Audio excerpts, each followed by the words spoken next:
Hello students, आज हम लोग लेक्चर नंबर 18 शुरू करने वाले हैं जीओसी का, और इसमें मैं acidic strength of aliphatic carboxylic acid पे बात करूंगा।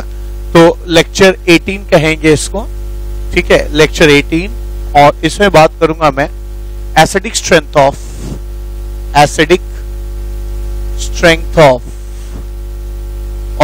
एलिफैटिक कार्बोक्सिलिक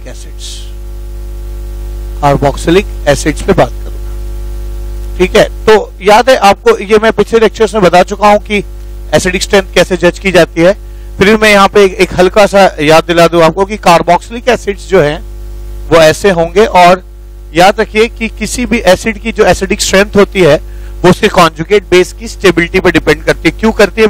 जब मैंने एसिडिक स्ट्रेंथ शुरुआत किया था, शायद लेक्चर नंबर 12-13 में होगा, है ना, वहां पे मैंने ये बातें बहुत डिटेल में बताई। यहाँ पे जस्ट मैं आपको याद दिलाता हूँ कि कोई भी एसिड है उसमें से H+ निकाल दीजिए, जो चीज बचती है उसको हम लोग कॉन्जुगेट बेस कहते हैं, ठीक है ना, कॉन्जुगेट बेस कहा जाता है। एक्वस मीडियम की बात कर रहा हूं मैं।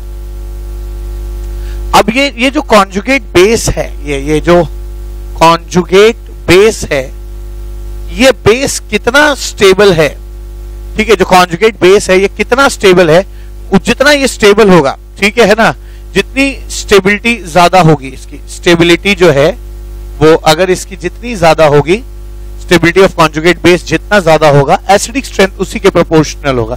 कह सकता हूं कि एसिडिक स्ट्रेंथ इज, है ना, directly proportional to stability of conjugate base. और कॉन्जुगेट बेस की स्टेबिलिटी देखते समय सबसे पहले हम लोग क्या देखते हैं?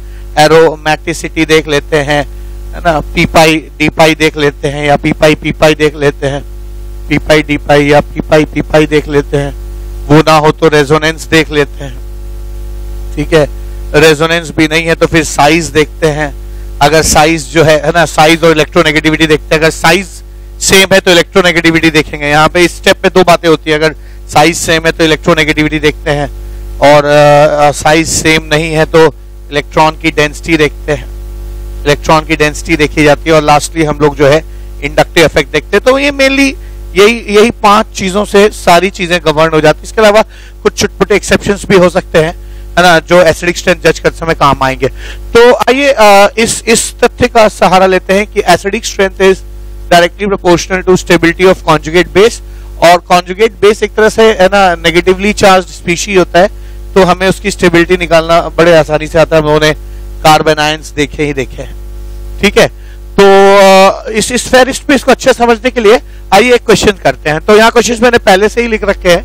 अब ये पहला क्वेश्चन है, यहाँ पे फॉर्मिक एसिड है ना, methanoic acid, ethanoic acid, propanoic acid, butanoic acid. अब इनकी एसिडिक स्ट्रेंथ जज करनी है। तो अगर इनकी एसिडिक स्ट्रेंथ जज करनी है आपको, तो सबसे पहले आप एक काम करें, इनके कॉन्जुगेट बेस तक पहुंचिए, इनके कॉन्जुगेट बेस तक पहुंचते हैं। इसका कॉन्जुगेट बेस जो हो जाएगा HCOO- होगा, इसका कॉन्जुगेट बेस होगा CH3COO-, इसका कॉन्जुगेट बेस होगा CH3CH2COO-, और इसका हो जाएगा CH3CH2CH2COO-, ठीक है। अब इनकी इन कॉन्जुगेट बेसिस की अगर आप स्टेबिलिटी देखना चाहें तो कैसे देखेंगे? तो सबसे पहले देखेंगे कि इन सब में, इसमें 2 रेजोनेटिंग स्ट्रक्चर है, ठीक है, इसमें भी 2 रेजोनेटिंग स्ट्रक्चर है, इसमें भी 2 रेजोनेटिंग स्ट्रक्चर है, इसमें भी 2 रेजोनेटिंग स्ट्रक्चर है। तो, है ना, एरोमेटिसिटी नहीं है, पी पाई डी पाई नहीं है, रेजोनेंस बराबर है। तो आप देखेंगे साइज अगर सेम होता है तो इलेक्ट्रोनेगेटिविटी देखी जाती है। तो मुझे लगता है यहाँ जो की एटम है इसका साइज भी सेम है और इलेक्ट्रोनेगेटिविटी भी सबकी सेम है, ऑक्सीजन है, तो ये इससे भी जज नहीं होगा। तो लास्टली हम लोग के लिए चीजें बच जाएंगी क्या? Inductive effect. यहाँ पे क्या है, H का कोई इंडक्टिव इफेक्ट नहीं होता है। CH3+I इफेक्ट शो करेगा, चार्ज हल्का सा बढ़ जाएगा। 2 कार्बन का +I इफेक्ट और ज्यादा होगा और चार्ज बढ़ जाएगा। 3 कार्बन का +I इफेक्ट और ज्यादा होगा और ज्यादा बढ़ जाएगा, ठीक है। तो आप देख सकते हो यहाँ चार्ज एज इट इज रहेगा। तो यहाँ पे ध्यान देने वाली बात है कि जितना चार्ज ज्यादा होगा उतनी स्टेबिलिटी कम होगी। तो मैं कह सकता हूं कि अगर आप स्टेबिलिटी की बात करिए, कॉन्जुगेट बेस की स्टेबिलिटी की, तो स्टेबिलिटी ऑफ कॉन्जुगेट बेसिस जो आएगा वो आएगा ऐसे। सबसे स्टेबल कॉन्जुगेट बेस A होगा, ठीक है, फिर B होगा, फिर C होगा और फिर D होगा। और अगर कॉन्जुगेट बेस की स्टेबिलिटी का ये सीक्वेंस है तो एसिडिक स्ट्रेंथ का भी जो है वो यही सीक्वेंस आ जाए, यानी A is more acidic then B is more acidic then C is more acidic then D। तो एसिडिक स्ट्रेंथ जज करने का ये इसका तरीका हो जाएगा। ठीक है, इसको और अच्छा समझने के लिए आइए एक और क्वेश्चन लेते हैं। अब यहाँ क्या है, यहाँ भी वही बात है कि इनके कॉन्जुगेट बेस, तो इस बार मैं अलग से कॉन्जुगेट बेस ड्रॉ नहीं कर रहा हूं, मैं इसको रब कर दे रहा हूं और H निकाल दिया मैंने, यहाँ पे नेगेटिव चार्ज आ गया। अब ये कॉन्जुगेट बेस है, इनकी स्टेबिलिटी जज करनी है। तो आप देख सकते हैं दोनों में सबसे पहले अब एरोमेटिसिटी नहीं है, पी पाई डी पाई नहीं है, यानी ये जो दो चीजें हैं स्टेबिलिटी ऑफ कॉन्जुगेट बेस में, एरोमेटिसिटी नहीं है, पी पाई डी पाई नहीं है, रेजोनेंस सब में बराबर है, इलेक्ट्रोनेगेटिविटी भी एटम की क्या है, सेम है।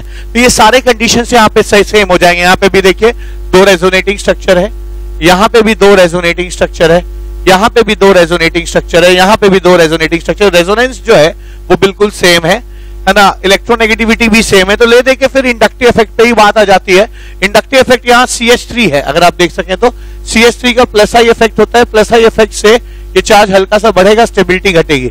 बाकी सबका माइनस आई इफेक्ट है। माइनस आई इफेक्ट में भी सबसे ज्यादा माइनस आई इफेक्ट फ्लोरीन का होगा, जिससे ये चार्ज सबसे ज्यादा घटेगा। फिर इससे थोड़ा सा कम OH का होगा, थोड़ा कम घटेगा। NH2 सबसे कम इलेक्ट्रोनेगेटिव है, सबसे कम माइनस आई इफेक्ट शो करता है, मैंने सीक्वेंस दिया माइनस आई का, ये सबसे कम घटेगा। तो आप देख सकते हैं कि अगर आप स्टेबिलिटी की बात करिए तो सबसे स्टेबल जो है इसमें C हो जाएगा, क्योंकि C जो है उसका चार्ज सबसे ज्यादा घट गया है। फिर इसके बाद नंबर आएगा D का, क्योंकि D का इससे थोड़ा कम घटा है। फिर B का और कम घटा है, B का और कम घटा है, और A सबसे लीस्ट स्टेबल होगा, क्योंकि A का जो है सबसे ज्यादा बढ़ गया है। ठीक है, तो A लीस्ट स्टेबल है। तो अगर कॉन्जुगेट बेस की स्टेबिलिटी का यही सीक्वेंस है तो एसिडिक स्ट्रेंथ का भी, है ना, एसिडिक स्ट्रेंथ का भी यही सीक्वेंस आएगा।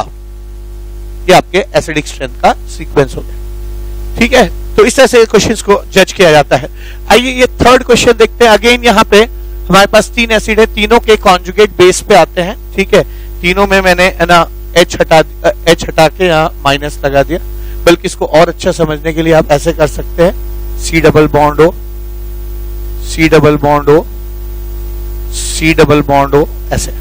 अब आप देख सकते हैं कि एरोमेटिसिटी नहीं है, पी पाई डी पाई नहीं है, रेजोनेंस बराबर है। दो रेजोनेटिंग स्ट्रक्चर इसके भी हैं, दो रेजोनेटिंग स्ट्रक्चर इसके हैं, दो रेजोनेटिंग स्ट्रक्चर इसके हैं, तो रेजोनेंस भी बराबर है। अगर रेजोनेंस बराबर है तो अब क्या देखेंगे, इलेक्ट्रॉन साइज देखेंगे। तीनों ऑक्सीजन का साइज सेम है, तीनों की इलेक्ट्रोनेगेटिविटी भी क्या है, सेम है। तो ले दे के अब फिर वही बात बच जाती है क्या कि ना इंडक्टिव इफेक्ट देखा जाए। फ्लोरीन का माइनस आई इफेक्ट है, तो ये इलेक्ट्रॉन खींचेगा, जिससे इसका चार्ज घट जाएगा। ठीक है, फ्लोरीन और करीब आ गया है तो और ज्यादा खींचने की टेंडेंसी। आप जानते हैं कि inductive effect distance dependent effect होता है, तो ये जितना करीब आ जाएगा उतना इलेक्ट्रॉन को विड्रॉ करने की टेंडेंसी बढ़ जाएगी, है ना, और चार्ज घट जाएगा। और ये काफी करीब आ गया है तो और ज्यादा खींचने की टेंडेंसी होगी, और ज्यादा चार्ज घट जाएगा। तो अगर आप स्टेबिलिटी की बात करिए तो चूंकि C का चार्ज सबसे कम है तो C is more stable than B than A। ठीक है, तो अगर और चूंकि ये कॉन्जुगेट बेस की स्टेबिलिटी और एसिडिक स्ट्रेंथ डायरेक्टली प्रोपोर्शनल होते हैं, इसलिए एसिडिक जो स्ट्रेंथ है उनका भी, है ना, यही सीक्वेंस आ जाएगा। तो ये थर्ड क्वेश्चन हो। आइए फोर्थ क्वेश्चन देखते हैं। तो हम यहाँ पे भी क्या है, अलग अलग तरह के एसिड्स हैं यहाँ पे, इनके कॉन्जुगेट बेस तक पहुंचते हैं। तो कॉन्जुगेट बेस तक पहुंचने का क्या तरीका है कि H+ निकाल दीजिए। अब आप इन तीनों कार्बोक्सिलिक एसिड में सेम ट्रीटमेंट करना है। ठीक है, एरोमेटिसिटी नहीं है, पी पाई डी पाई नहीं है, दो रेजोनेटिंग स्ट्रक्चर सेम है, साइज सेम है, इलेक्ट्रोनेगेटिविटी सेम है, तो अल्टीमेटली इंडक्टिव इफेक्ट से देखेंगे। यहाँ पे इंडक्टिव इफेक्ट जो है, यहाँ पे चार्ज बढ़ेगा, ब्रांचिंग बढ़ गई तो लोग करीब आ गए ना। देखिए 1 2 3 या 4 4th कार्बन तक था, यहाँ 1 2 2 3 3rd कार्बन, तो दूरी घट गई। 3 कार्बन मैक्सिमम दूरी 3 कार्बन तक की है।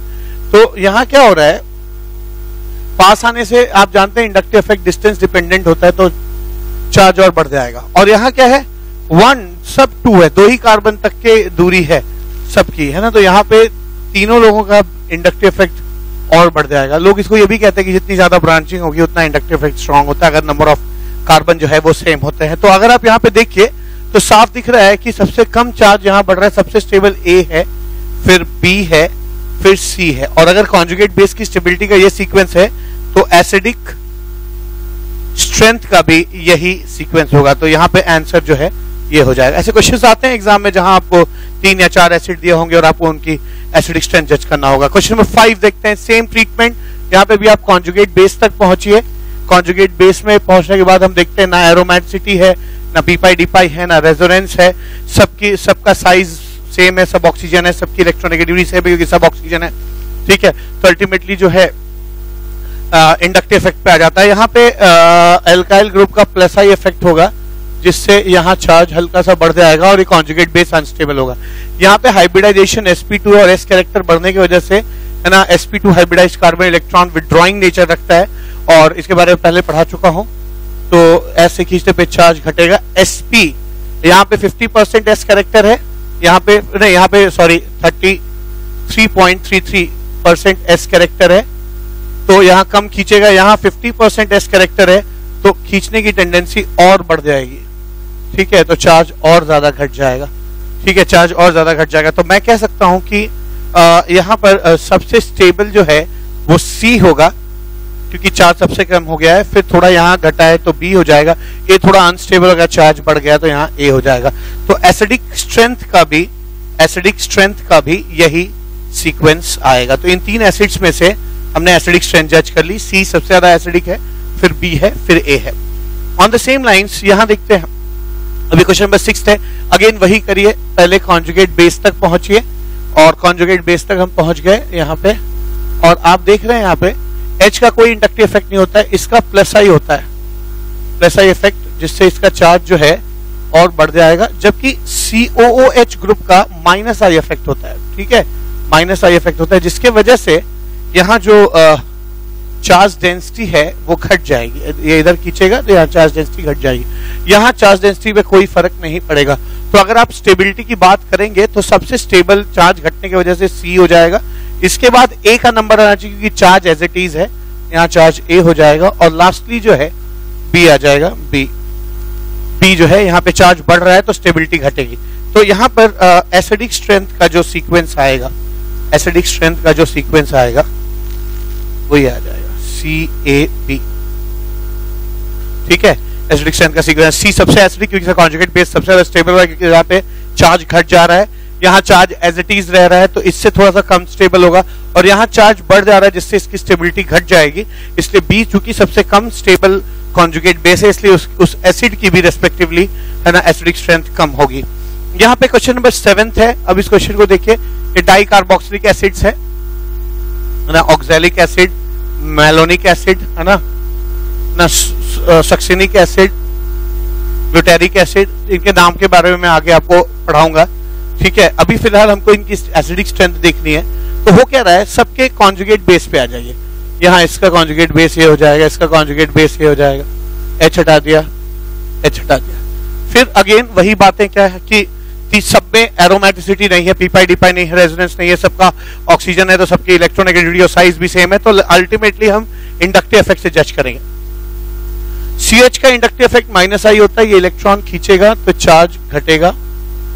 यहाँ CH की दूरी के बीच में कार्बन आ गया है तो दूरी बढ़ गई है, तो ये भी खींचता है जरूर है, माइनस आई इफेक्ट शो करेगा, पर डिस्टेंस बढ़ने की वजह से इसका माइनस आई कमजोर पड़ेगा तो यहाँ चार्ज इसके रेस्पेक्ट में कम घटेगा, स्टेबिलिटी कम होगी। यहाँ पे भी ये खींचेगा पर फिर वही बात और कम घटेगा। ठीक है, और यहां पे क्या है, CH जो है खींचने की वजह से ये और कम घटेगा क्योंकि दूरी बढ़ गई ना। अब 1 2 3 कार्बन आ गए, यहाँ बीच में 2 कार्बन, यहाँ 1 कार्बन, यहाँ 1 भी कार्बन नहीं है, तो यहाँ चार्ज सबसे ज्यादा घटेगा। फिर यहाँ थोड़ा कम घटेगा क्योंकि दूरी बढ़ गई है तो माइनस आई इफेक्ट कमजोर पड़ जाएगा। यहाँ दूरी और बढ़ गई और कमजोर पड़ेगा और कम घटेगा, और यहाँ बहुत दूरी बढ़ गई बहुत कम घटेगा। तो अगर आप है ना स्टेबिलिटी की बात करिए तो मैं कह सकता हूं A सबसे ज्यादा स्टेबल है, फिर B हो जाएगा, फिर C हो जाएगा और फिर D हो जाएगा। ठीक है, अगर आप एसिडिक स्ट्रेंथ का ये सीक्वेंस आएगा, एसिडिक स्ट्रेंथ का ये सीक्वेंस आएगा है ना, स्टेबिलिटी का चूंकि ये सीक्वेंस है तो एसिडिक स्ट्रेंथ का भी सीक्वेंस यही हो जाएगा। ठीक है, तो हम लोगों ने 7 क्वेश्चन देखा है, आइए 8वां क्वेश्चन देखते हैं। अब यहाँ पे क्या है, सेम वैसा ही क्वेश्चन है, सबके कॉन्जुगेट बेस पे आते हैं, वही सारी बातें बोलूंगा मैं। एरोमेटिसिटी नहीं है, पीपाई डीपाई नहीं है, रेजोनेंस बराबर है ना, और साइज सेम है, इलेक्ट्रोनेगेटिविटी भी इनकी एटम्स की सेम है। तो अब ले देखिए इंडक्टिव इफेक्ट पे डिपेंड करता है। CH3 का इंडक्टिव इफेक्ट प्लस आई होता है जिससे चार्ज बढ़ेगा। क्लोरीन के जुड़ जाने से ये माइनस आई इफेक्ट लगने लगेगा इसमें, तो ये घटेगा। 2 क्लोरीन के होने से और ज्यादा घटेगा, ठीक है, और 3 क्लोरीन के हो जाने से और ज्यादा ये घट जाएगा। तो मैं अगर कहूं कि सबसे स्टेबल, तो सबसे स्टेबल मुझे डी लग रहा है, डी सबसे स्टेबल है। फिर इसके बाद सी हो जाएगा क्योंकि चार्ज घट रहा है, इसके बाद बी हो जाएगा, और सबसे कम ए होगा क्योंकि ए में चार्ज बढ़ रहा है। तो अगर ये है ना कॉन्जुगेट बेस की स्टेबिलिटी का सीक्वेंस है, ठीक है ना, कॉन्जुगेट बेस की स्टेबिलिटी का यही अगर सीक्वेंस आता है तो एसिडिक स्ट्रेंथ का भी यही सीक्वेंस होगा, एसिडिक स्ट्रेंथ का भी यही सीक्वेंस हो जाएगा, ठीक है, एसिडिक स्ट्रेंथ का भी यही सेम सीक्वेंस हो जाए। तो ऐसे बहुत सारे क्वेश्चन हम लोग देखे, उसमें कहीं में ब्रांचिंग थी, कहीं पे है ना नंबर ऑफ ग्रुप्स चेंज कर रहे थे, जैसे यहाँ नंबर ऑफ ग्रुप्स चेंज कर रहे हैं, टाइप ऑफ ग्रुप चेंज करते हैं, हर तरह के क्वेश्चंस देखे। एक क्वेश्चन और इस लेक्चर में बच जाता है ना, ये क्वेश्चन है। अब इसमें आप देखिए ये सिस और ट्रांस का फर्क है। ये जो सिस है, सिस दोनों COH एक साथ है, इसको हम मैलिक एसिड कहते हैं, it's called malic acid, malic acid कहा जाता है, ठीक है ना, मैलिक एसिड कहते हैं। और इसमें जहां ये ट्रांस फॉर्म में है ना, ट्रांस की तरह है, ठीक है, इसको हम लोग फ्यूमेरिक एसिड कहते हैं, फ्यूमेरिक एसिड कहा जाता है, फ्यूमेरिक एसिड। अब इनकी स्टेबिलिटी, इनका एसिडिक स्ट्रेंथ निकालना है, तो ठीक है, एक काम करते हैं, जो है मैलिक एसिड के कॉन्जुगेट बेस पे पहुंचते हैं और फ्यूमेरिक एसिड के कॉन्जुगेट बेस पे पहुंचते हैं। तो यहां से H निकाल लीजिए, क्या आ जाएगा, HCO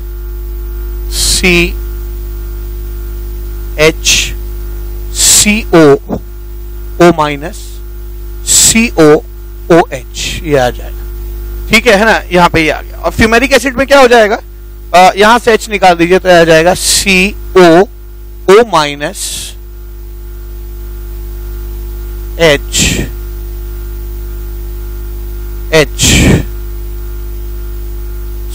COOH, ठीक है, ऐसे निकाल दिया मैंने। अब होता क्या है, ध्यान दीजिए, ये मैलिक एसिड और फ्यूमेरिक एसिड में, तो आप अगर ऐसे जज करेंगे तो कहेंगे दोनों में एरोमेटिसिटी नहीं है, दोनों में पीपाई डीपाई नहीं है, दोनों में बराबर 2 रेजोनेटिंग स्ट्रक्चर है, ठीक है। और क्या कर सकते हैं, दोनों में बराबर रेजोनेटिंग स्ट्रक्चर है, और दोनों में पीपाई डीपाई नहीं है, दोनों में का इलेक्ट्रोनेगेटिव सेम है ना, साइज भी सेम है, और लास्ट में इंडक्टिव इफेक्ट बचेगा। इंडक्टिव इफेक्ट में भी आप देखेंगे तो दूरी सेम है और ग्रुप भी सेम है, बस इधर उधर ओरिएंटेशन का फर्क है। देखिए आप यहाँ से पहला कार्बन, दूसरा कार्बन, और फिर उसके बाद COH, यहाँ से भी पहला कार्बन, दूसरा कार्बन, उसके बाद COH, तो दूरी भी सेम है, इंडक्टिव इफेक्ट भी सेम है और ग्रुप भी सेम है, ठीक है। तो यहाँ क्वेश्चन कैसे करेंगे, तो यहाँ क्वेश्चन कैसे करते हैं, ऐसे एक्सेप्शनल क्वेश्चन में जहां आप जो भी प्री एग्जिस्टिंग चीजें हैं, प्रोटोकॉल है ना, जो एक स्टैंडर्ड ऑपरेटिंग प्रोसीजर है, उससे अगर चीजें नहीं हो रही हैं तो आप यहाँ पे कुछ और दिमाग लगा सकते हैं। यहाँ क्या है, फ्यूमेरिक एसिड में तो नहीं, पर मैलिक एसिड में होगा ये जो CO माइनस है, ये इस H के साथ हाइड्रोजन बॉन्डिंग करने लगेगा। हाइड्रोजन बॉन्डिंग जिनको नहीं आती है, केमिकल बॉन्डिंग के लेक्चर्स देखें, उनको समझ में आएगा। तो यहाँ पे हाइड्रोजन बॉन्डिंग हो जाएगी, और चूंकि मैलिक एसिड के कॉन्जुगेट बेस में यहां कर सकता हूं कि है ना, in conjugate base of malic acid there is chylation। Chelation मतलब क्या होता है, इंट्रामोलिकुलर हाइड्रोजन बॉन्डिंग। इंट्रामोलिकुलर जहां एक ही मॉलिक्यूल के अंदर, देखिए आमतौर पर हाइड्रोजन बॉन्डिंग में क्या होता है, एक मॉलिक्यूल दूसरे मॉलिक्यूल के साथ हाइड्रोजन बॉन्डिंग करता है, यहाँ दूसरे मॉलिक्यूल की जरूरत नहीं है, आपस में ही घर में ही खेल लिया गया है, ठीक है। तो इंट्रामोलिकुलर हाइड्रोजन बॉन्डिंग है यहाँ पे, इंट्रामोलिकुलर हाइड्रोजन बॉन्डिंग। और इस इंट्रामोलिकुलर हाइड्रोजन बॉन्डिंग है, there is chelation which makes it stable. इस चिलेशन की वजह से होगा क्या, ये बहुत स्टेबल हो जाएगा, क्योंकि जो H+ निकला है वो इससे फिर वापस जुड़कर वापस नहीं जा पाएगा, ठीक है। तो चिलेशन है which makes the conjugate base very stable. Hence इसलिए malic acid is more acidic than fumaric acid. ठीक है, fumaric acid ऐसा हो जाएगा. एसिडिक स्ट्रेंथ में malic acid is more acidic then fumaric acid हो जाएगा. ठीक है. सो माय डियर फ्रेंड्स, इस लेक्चर में हम लोगों ने एलिफेटिक कार्बोक्सिलिक एसिड के एसिडिक स्ट्रेंथ निकालने का तरीका सीखा और उस पर 7, 8 या 9 क्वेश्चंस किए. मिलते हैं अगले लेक्चर में और बात करते हैं एरोमेटिक कार्बोक्सिलिक एसिड की एसिडिक स्ट्रेंथ कैसे निकलती है. तब तक के लिए thank you so much. Have a nice day.